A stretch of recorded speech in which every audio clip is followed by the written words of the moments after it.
Jaakko siis voittanut tänään molemmat ajamansa erät. Ja nyt lähdetään eränumero 9. Kuka lähtee ensimmäiseen kurviin johtajan paikalta siellä kovaisessa?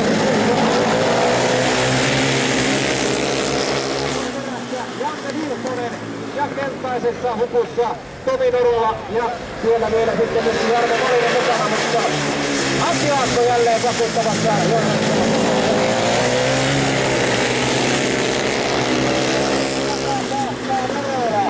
Aikamoisella vauhdilla tuosta ohi ja pystyy nousemaan toiseksi. Aakko.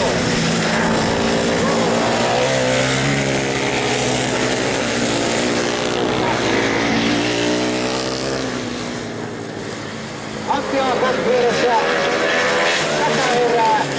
Siinä sitten Norola.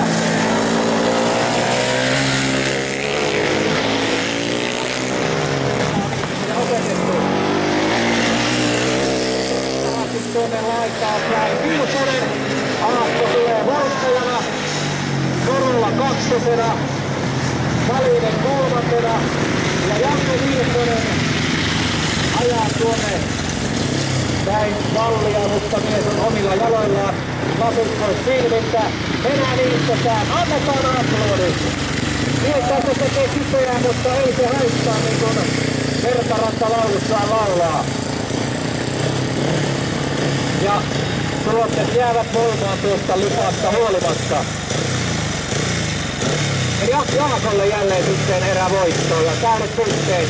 Ja sieltä sitten Parakalle ja kaverit Marikolle.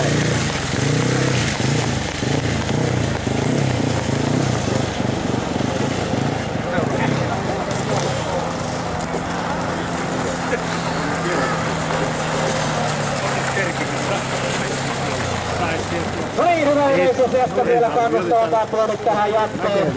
Näillekin kavereille. Mies on kunnossa. Tyttöystävät ovat tyytyväisiä. Pyörä pois tuolta radalta ja hetken kuluttua 10. erä.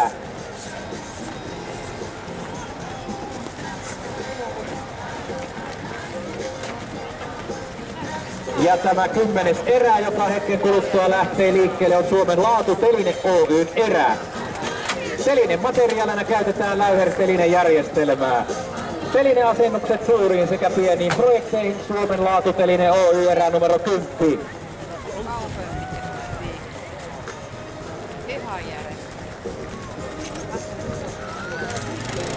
Ja tässä 10.